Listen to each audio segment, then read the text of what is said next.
Bu qizim 8 ta oltin medalni olib, butun Osiyoni lol qoldirdi. Demak, boshlaymiz. Birinchi oltin medal nimadan bo'ldi? 1500 metr. Yugurishdan. Ikkinchisi 800 metr. uchinchisi 400 metr. to'rtinchisi 200 metr. beshinchisi 100 metr. oltinchisi Yadro uloqtirish. boshqa turda ham qatnashdingizmi? Yettinchisi Balandlikka sakrash. ya subhanalloh.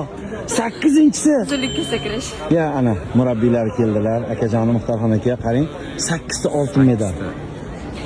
Butun Osiyo haligi lol qolgan bo'lsa kerak, xudo xolasa qizimizga. Ko'z tegmasin. Hammasi muhtaram prezidentimizni sportga berib imkoniyat natijasi. Rahmat. Sizlarga ham kattakon rahmat. Ota yo'qolacham keldi. Amin. Assalomu. Tabriklaymiz. Ardın shunaqangi O'zbekistonimiz materialini butun dunyoga yangratib, bayrog'imizni hammadan baland qo'llarib yurish sharafi bizga davomiy Xudo xolasa Xudo nasib etsin. Menga aytgan murabbiylar, yugurishdan bizdan sportchi chiqmaydi, bizning genimizda yo'q degan. Mana Chiroyliligini 5 ta disiplinada. Eng muhimi 8 marta butun stadionni tikka turib madhiyamizni tinglashga majbur qilgan qizimiz. Barakalloh, otangga rahmat. Los-Anjelesda hali buni davom ettiradi.